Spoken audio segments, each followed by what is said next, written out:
આજના કાર્યક્રમમાં ઉપસ્થિત ભાઈઓ ભાભીઓ, બહેનો બનેવીઓ, કાકાઓ કાકીઓ, માસાઓ માસીઓ, દાદાઓ દાદીઓ, ફઈઓ ફુવાઓ અને નાનકડા તોફાની બારકસોને મયુરી પટેલના નમસ્કાર. જીવનમાં હાસ્યનું સ્થાન ખૂબ અગત્યનું છે, એ આપ સૌ જાણીએ છીએ. જો હાસ્ય ન હોત તો આપણું જીવન એકદમ નીરસ હોત. હાસ્ય અને રુદન એ એક જ સિક્કાની બે બાજુ છે. માણસને રુદન ન હોય અને ખાલી હાસ્ય હોય, અને ખાલી હાસ્ય હોય અને રુદન ન હોય તો તમે જોજો એને અજંપો થશે. તમે જો ચાર્લી ચેપ્લિનની જીવન કથા વાંચશો તો તમને ખબર પડશે કે અતિશય વ્યથિત જીવન વિતાવનાર એ વ્યક્તિ આખી દુનિયાને હસાવતા હતા. આપણે ત્યાં તો હમણાં હાસ્યની ક્લબો ખુલી છે, લાફિંગ ક્લબ. માણસો ત્યાં સવારના પોરમાં ખડખડાટ હાસ્ય કરવા જાય છે, કારણ કે ડૉક્ટરો કહે છે કે જે ખૂબ હસે એનું સ્વાસ્થ્ય સારું રહે. એટલે જ કદાચ આપણે ત્યાં પહેલાંના સમયમાં કહેવત પડી હતી કે હસે તેનું ઘર વસે. પણ અમારા ધીરુભાઈ સરવૈયા કહે છે કે કેટલીક વાર વસ્યા પછી શું થાય, હસવાનુંય ન રહે. આવું થતું હોય છે. માણસને હસવું એ જિંદગીમાં બહુ જ અગત્યની વાત છે, એ બધા જ જાણતા હોય છે.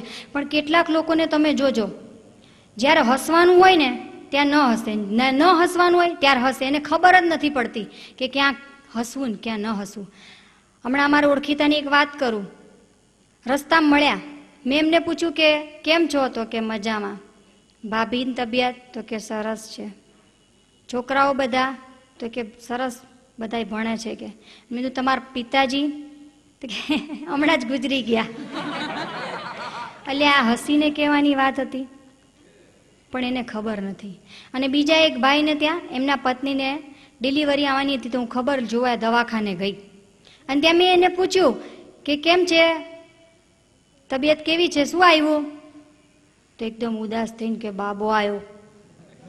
એટલે તારે પેંડા વેચવાના, ખુશ થઈને કહેવાનું કે મારા ઘેર બાબો આવ્યો, તેને બદલે એકદમ રડમાં સવા છે કે બાબો આવ્યો, બાબો આવ્યો. હાસ્ય શીખવાડવાનું નથી હોતું, છતાં આજકાલ ક્લબ ખુલી છે ને માણસ ત્યાં હાસ્ય શીખવા પણ જતો હોય છે. જો માછલીને તરતા શીખવાડવાનું હોય અને પંખીઓને ઉડતા, તો માણસને હસવાનું શીખવાડવું પડે. પણ હાસ્ય તો કુદરતે ભગવાનની અંદર એટલું સુંદર વસ્તુ મૂકી છે કે જેની કોઈ વાત જ ન થઈ શકે. આ તો થઈ હાસ્યની વાતો. હમણાં તમે જોજો, હું તમને કહું, કોઈ પણ વ્યક્તિ હોય કે કોઈ પણ ગીત હોય, એને ખ્યાતિ પ્રાપ્ત થાય કે નામ મળે ને એટલે માણસ એની પાછળ ગાંડો થઈ જાય.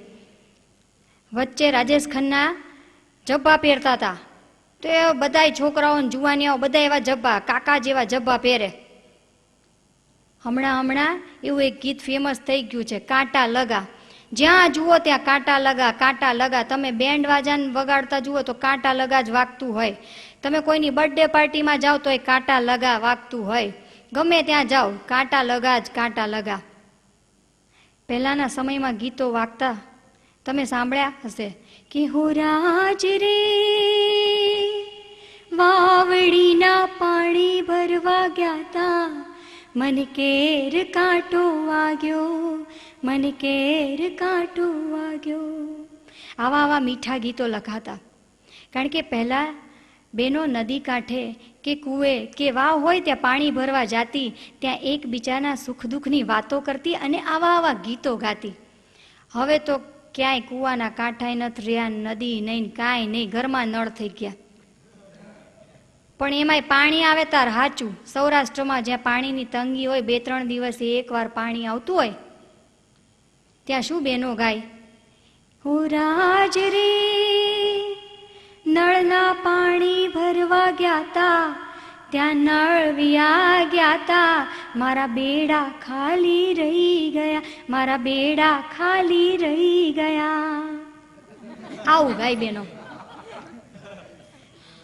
પેલાના વખતમાં બેનો ગાતી કે કુવે રે પાણી ગયા તા, ઉઈ મારે મુને કાંટો રે વાગ્યો, પગમાં નહીં ને મારા દલડામાં વાગ્યો. આવું એક બેન ગાતા હતા. તો એની બાજુ બીજી બેન બેઠી હતી. કે કેમ આંધળી હતી, આરોટતી આરોટતી ગઈ હતી કે પગમાં નહીં કાળા જડે વાગ્યો વાળી. આવું આવું થાય.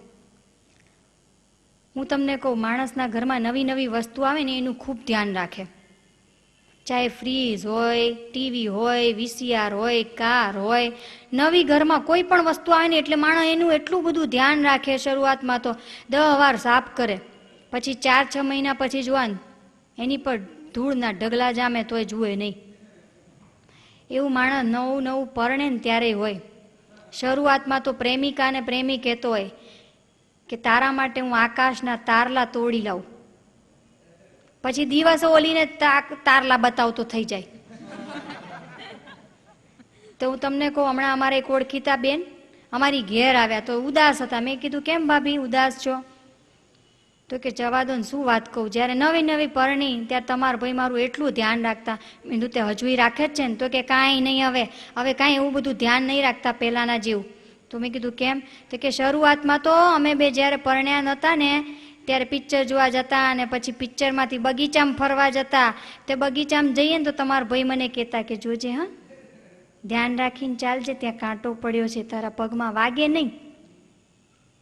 પણ પરણ્યા, અને પરણ્યા પછી 2-3 વર્ષ પછી તો અમે ફરી બગીચામાં ફરવા ગયા ને તો મને કે જોજે હવે પેલી બાજુ હકણું જોઈને ચાલ, કે ત્યાં કાંટા પડ્યા હશે તો વાગશે. કે ટોન જ બદલાઈ ગયો, વાત કરવાનું એમનું હાવ બદલાઈ ગયું. અને હમણાંની થોડા દિવસ પહેલાની વાત કહું તમને, એ કે હું બહાર ગઈ હતી, મન પગમાં કાંટો વાગ્યો. કે તો હું રડતી રડતી ઘેર આવી ને ઓફિસનું કામ કરતા હતા. મેં કીધું સાંભળો છો, મને પગમાં કાંટો વાગ્યો. તે કે રડ નહીં, કે ડોક્ટર પાસે જા. કે મને હું કહેવાનું, ડોક્ટર કાંટો કાઢશે, મને સમજણ પડે કે આમાં જાયથી. આવું થઈ ગયું. હમણાં અમારે ત્યાં ગામમાં હું તમને એક છોકરો છે એની વાત કરું, જગત એનું નામ. તે જગતને બહુ વર્ષે એનો જન્મ થયેલો, તો એટલા લાડકોડથી ઉછેરેલો એના મા બાપે. એ જે દૂધ માંગે તો દૂધ હાજર થઈ જાય, પાણી માંગે તો પાણી હાજર થઈ જાય, એ જે કે ફટાક દઈને હાજર. અને એમાં એના દાદીમાં તો એને એટલો બધો પ્રેમ કરે કે જેની કોઈ હદ નહીં. કારણ કે બહુ વર્ષે ઘરમાં દીકરાને ઘેર દીકરો જન્મ્યો હતો ને, ત્યાં આ જગત એક દી ખેતરે ગયો. તે ખેતરેથી ભાઈ સાહેબ પાછા આવ્યા, રૂમમાં ગરી ગયા ને મંડ્યા ગાવા, કાંટા લગા હાય લગા. બાર બા બેઠેલા એને સાંભળ્યું, ડોહીમાં દોડતા દોડતા ગયા ને બાયણું ખખડાવા માંડ્યા. ઓલ્યા જગત ખોલ, કે ઓલ્યા ખોલ, મેં તને કીધું તું કે જોડો પહેરીને જજે, તે ન ગયો, કે હવે કાંટા જ વાગે ને. કે ઓલો કૂદતો કૂદતો બહાર આવ્યો. બા તો હેપ થઈ ગયા કે લે આને કાંટો વાગ્યો, કાંટા લગા કરે છે ને. કૂદતો કૂદતો બહાર આવ્યો. કે એના પપ્પા કે બા એને પ્રેમનો કાંટો વાગ્યો, તમને એમાં નહીં સમજ પડે. કે આ બધું આજકાલના જુવાનિયાઓનું તમને નહીં સમજાય. કે બા કે ઠીક છે એમ. આ તો કાંટા લગાની વાત થઈ. હું તમને કેટલીક એ બીજી વાતો કહું. તમે કેટલાક માણસ તમે જોજો, એને છે ને 2 ટાઈપના માણસ હોય. કેટલાકને તમે પૂછો કે કેમ છો તો ટૂંકો જવાબ આપે મજામાં, અને બીજાને પૂછો કેમ છો, સામેવાળાને એટલો બધો પસ્તાવો થાય કે આને જિંદગીમાં ફરી કોઈ દી પૂછવું નહીં કેમ છો. અને જો રસ્તેથી જતો હોય ને તો પેલો બીજા રસ્તે જાય. એવું અમારા ગામમાં એક માજી રહે, એમનું નામ છે ને જીવીબેન. તે ડોશીમાં એક દી બીમાર પડ્યા અને ડૉક્ટર પાસે ગયા. ડૉક્ટરને જઈને કે ભઈલા મને 2-3 દાડાથી ઠોહો થઈ ગયો છે, કઈ હારી દવા લે. ડૉક્ટર કે બા શું ખાધું તું? તે કે હવે 70 વર્ષે હું ખાવાની, મારા મોંમાં દોતે નહીં રહ્યા દેખાય તને, પણ મોઢાનો હવા જ બગડી ગયો તો ને. તે બર્યું એવું થયું કે 2-4 તરેલી પાપડીઓ ખાવ તે ભલે ખાધી તે મને તો ઠોહો થઈ ગયો. ડૉક્ટર કે બા આ ઉંમરે તમારે આવું બધું નહીં ખાવાનું, તમારે સીધી સાદી ખીચડી કઢી એવો સાદો સાત્વિક ખોરાક ખાવાનો. કે બા કે હારું ભઈલા હવે ફરીથી નહીં ખાવું, પણ હવે જલ્દી આ ઠોહો મટી જાય ને એવી દવા આપ. કે તે ડૉક્ટરે બાને દવા દીધી અને બા પડીકા લઈને ઊભા થયા. બા જતા હતા ને એવામાં ડૉક્ટરને કુબુદ્ધિ સૂજી. તે બાને કે બા કાકા કેવી રીતે ગુજરી ગયા? ઓલાનું કલ્યાણ થઈ ગયું. ડોહીમાં બેઠા અને ડૉક્ટરને કે ભઈલા તને હું કહું, તાર કાકા એ દી હવાર ઉઠ્યા મને કે છે જીવી. તમે કીધું હા. તો કે બર્યું જોન ઘડિયાળની મય કેટલા વાગ્યા? તા મેં કીધું 5 વાગ્યા. પડો ને પડતા હોય તો હું લેવા લોહી પીવો છો? આટલા વહેલા ઉઠી જાઓ છો, જપતા નહીં, પોતે નહીં હુતા ને મને નહીં હુવા દેતા. તે તાર કાકા હુઈ ગયા. 15-20 મિનિટ થઈને તા પાછી મને બૂમ પાડી. મને કે છે જીવી. તમે કીધું હા. તે કે બર્યું જોન કેટલા વાગ્યા? તમે કીધું અવડે 5 વાગ્યા તા. હવે હવા 5 જ થયા હશે ને લોહી પીવો છો? કે અક્કલ નહીં ચલાવતા, હું કોમ છે તમારે? તે કે જો હવે છે ને મને તું એ ઊભી થયા અને ચા મૂક, કારણ કે હું વહેલો ખેતરે જઉં, મારથી હવે કોમ નહીં થતું. જલ્દી ખેતરે જઉં તો જલ્દી પાછો આવું, પછી તાપ થઈ જાય છે ને મારથી કોમ નહીં થતું. તે હું ઉઠીને તારા કાકા હારું છે ને મેં ચા ઠોકીને તારા કાકા ચા ઢીચીને ખેતરે ગયા. અલ્યા એટલામાં 10-10:30 થયા તા કાકા પાછા આયા. મને કે છે જીવી. તમે કીધું હા. તે કે બર્યું હું તો બહુ થાકી ગયો છું, જમવાનું હું બનાવ્યું? તમે કીધું ખીચડું ઠોક્યું પણ ચડ્યું નહીં, ચોંટો જરી વાર. તે તાર કાકા બેઠા અને પછીથી છે ને મેં ખીચડી થઈને એટલે ખીચડી કઢી રીંગણ બટાકાનું શાક ને છાશ ને બધુંય તાર કાકાને આપ્યું. તે તાર કાકાએ ખાધું ને પછી મને કે છે જીવી. તમે કીધું હા. તે કે બર્યું બહાર ખાટલો ઢળિયાલ ને મને કંઈ સારું નહીં લાગતું તો હું જરી વાર આરામ કરું. તે મેં તાર કાકાને બહાર ખાટલો ઢળિયાલ્યો ને હું માર કોમે વર્ગી. 15-20 મિનિટ થઈને તાર ફરી પાછી તાર કાકાએ બૂમ પાડી. મને કહે છે જીવી. તમે કીધું હા. તે કે બર્યું મને છાતીમાં દુખે છે તો તું બોમ્બ ઘસ્યાલ ને. તે હું બોમ્બની સીહી લઈને તાર કાકા પાસે ગઈને તાર કાકાને માથે ઘસીને, નાકે ઘસીને, ગરે ઘસીને, છાતે ઘસીને, ટોટીએ ઘસીને બધે ઘસ્યાલી, પણ એમને કંઈ સારું નહોતું લાગતું. તે તાર કાકા કે છે જીવી. તમે કીધું હા. તે કે બર્યું મને ગરાનમાં સોસ પડે છે, જરી પોણી આલ ને. તે હું લોટો ભરીને તાર કાકાને પાસે ગઈને તાર કાકાએ ગટક ગટક 2 ઘૂંટડા પાણી પીધું ને એટલામાં એમની એડકી આવી. તે પહેલા તારા કાકાએ જીવી જીવી કરતા એ જ્ઞાનું જીવી. લે ઓલો એવો કંટાળી ગયો ડોક્ટર કે આ ડોહીની જિંદગીમાં ફરી વાર કોઈ દી પૂછવું નહીં કાકા કેમ ગુજરી ગયા. ઓલાને બહાર કેટલાય દર્દીઓની લાઈન પડી ગઈ હતી. આવા ત્રાસ કરે, પણ શું કરવાનું? ડૉક્ટરનો ધંધો રહ્યો, એને તો કાંઈ છૂટકો છે. જીવી હોય કે કાશીબેન હોય કે શાંતિબેન હોય, ગમે તો એને તો દવા કરવી જ પડે, તે કરવી જ પડે. કેટલીક વાર તમે જો ગીતોય માણસ હોય એવા ગાતા હોય છે. અમારે ત્યાં હમણાં એક ભાઈ ગાતા હતા જોરથી, પર્વતો સે આજ મેં ટકરા ગયા. તો એની સામે એક ભાઈ બેઠા હતા, કેમ મોધરો તો આવડો મોટો તને પર્વત ન દેખાયો? તે પાછા એક પ્રેમી એને પ્રેમિકાને કે 100 સાલ પહેલે મુझे तुमसे प्यार था, जिया बेकरार था, आज भी है और कल भी रहेगा. પેલી કે રેવા દે 100 વર્ષ સુધી તને સહન કરવાનો. જય શ્રી કૃષ્ણ. કે હમણાં એક પતિ પત્ની છે ને મંદિરે ગયા, મંદિરમાં ગયા ને હાથ જોડીને ઊભા હતા. થોડી વાર થઈને એટલે પતિએ પત્નીને પૂછ્યું કે તે ભગવાન પાસે શું માંગ્યું? ઓલી કે સાચું કહું? તો કે હા. કે હું માંગ્યું તે ભગવાન પાસે? તે કે મેં ભગવાન પાસે માંગ્યું કે 7 જન્મ સુધી તમે જ મારા પતિ હોવ. કે તમે શું માંગ્યું? પેલા પત્ની એના પતિને પૂછ્યું, તમે શું માંગ્યું? તો કે મેં ભગવાન પાસે માંગ્યું કે આ મારો 7મો જન્મ હોય. પેલી કે મેં તો 7 જન્મ સુધી તમને એટલા માટે માંગ્યા કે દર જન્મે કઈ નવા ટ્રેનિંગ આપી.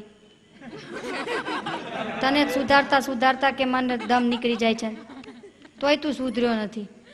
એટલે આવું આવું થતું હોય છે. હમણાં એક ભાઈ પાછા ગાતા હતા કે તેરે દિલ મેં થોડી સી જગા દે દે એની પ્રેમિકાને. પેલી કે ધર્મશાળા સમજો તો જગા દે દે વાળા ના જોયો હોય તો. આવું માણસ કઈ પણ ગાતા હોય છે. આજકાલ જો મોબાઈલ ફોન બહુ ચાલ્યા છે, જેના ને તેના હાથમાં મોબાઈલ ફોન હોય છે. એવા અમારે એક ઓળખીતાએ મોબાઈલ ફોન લીધો નવો નવો. એને બહુ વાપરતા આવડે નહીં, ખાલી કેવી રીતે નંબર જોડવાનો ભાઈબંધે શીખવાડેલું. તેણે એના ભાઈબંધને ફોન કર્યો. ફોન લગાડ્યો ને તો અંદર રેકોર્ડિંગ વાગ્યું કે હમણાં તમે જે હચ નંબરનો સંપર્ક સાધવા માંગો છો તે હાલમાં તમારો કોલ લઈ શકતા નથી. તો ઓલ્યો કે કેમ હુઈ ગયો છે? ક્યાં ગયો છે? નાવા ગયો છે? કયો તો ખરા કેમ નથી લઈ શકતો? એટલે આ રેકોર્ડિંગ વાગે છે. પણ ઓલાને શું ખબર? તા બીજા એક ભાઈ હમણાં મોબાઈલ ફોન લીધેલો, રિક્ષામાં બેઠા અને એમને કોકનો ફોન આવ્યો. હા હા હા રાઈટ, હા રાઈટ રાઈટ રાઈટ રાઈટ. ઓલ્યો રિક્ષાવાળો ઘુમર ચકેડી right right right right right right મંડ્યો. ઓલ્યો ઓલા 3 દાડામાં મોબાઈલ ફોન વેચી દીધો.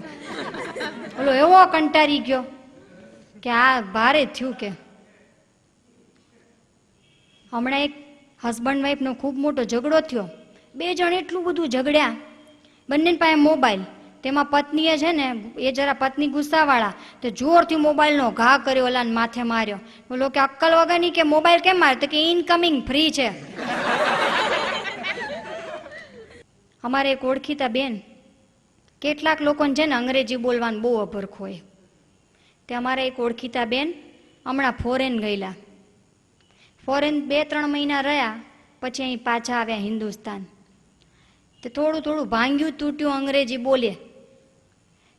એમની ઘેર કોઈ આવે ને તો કે વોટર આપું, ટી પીશો? એમના હસબન્ડને બહુ ગુસ્સો આવે. એ કે તને આખું વાક્ય બોલતા આવડતું નથી તો ટી પીશો ને વોટર આપું હું લેવા બોલે છે? તો પેલા બેન કે કેમ, તમે ઉપરથી શીખીને આવ્યા હતા? તમે ધીમે ધીમે શીખ્યા ને? કે એવું હું ધીમે ધીમે શીખીશ. કે ઓલા એટલું ના કે એમના હસબન્ડ કે તારે અંગ્રેજી નહીં બોલવું, ગુજરાતી બોલને. મારી માં પણ પેલા બેન સાંભળે જ નહીં. એ કે હું તો બોલવાની, મારે શીખવું જ. કે તે એક દિવસ બેન તૈયાર થઈને બહાર જતા હતા. તેમના હસબન્ડે પૂછ્યું ક્યાં જાય છે? તો કે તમે જાઓ તો અમે પંચાયત કરીએ જ. બોલો કે હવે વાયડી થામા જવાબ દે, ક્યાં જાય છે? કે તો પેલા બેન કે ઓલી રેખા નહીં? તો કે કઈ રેખા? તો કે તે દિવસ આપણને માર્કેટમાં મળી હતી, ગોરી ગોરી છે, લાંબા લાંબા વાળ છે એના. તેના હસબન્ડ કે તેનું શું છે? કે તો કે એનું વેલ્ડિંગ છે ને એમાં જવું જ. કે ઓલા એના હસબન્ડ એટલા ગુસ્સે થઈ ગયા કે એ ગાંડી, વેલ્ડિંગ ના કહેવાય, વેડિંગ કહેવાય. કે તો કે હું કાંઈ ગાંડી નથી, વેલ્ડિંગ જ કહેવાય. કે તો કે તું હવે જો કોઈ દિવસ બોલતી નહીં કે બહાર આવું બધું બોલીશ ને કે તો લોકો તારી મશ્કરી કરશે. કે કોઈ દી વેલ્ડિંગ ન કહેવાય, વેડિંગ કહેવાય. તો કે હું બરોબર કહું છું, વેલ્ડિંગ જ કહેવાય. તો કે કેમ? તો કે આ બીજી વારનું છે. કે ઓલા બિચારા હું જવાબ દે, ચૂપ જ થઈ ગયા. આવા બેન એ પાછા એક દી છે ને મંદિર જતા હતા. તે એક બેન મંદિર જતા હતા, તે એણે બાજુવાળા બેનને બૂમ પાડી, ચંપાબેન હું મંદિર જાઉં છું, તમારે આવવું છે? તો પેલી કે ના આજે તો મારે નથી આવવું, હું બીજી છું. તો પેલા કે તેમાં હું તો ત્રીજી વારની છું તોય જઉં જ. કે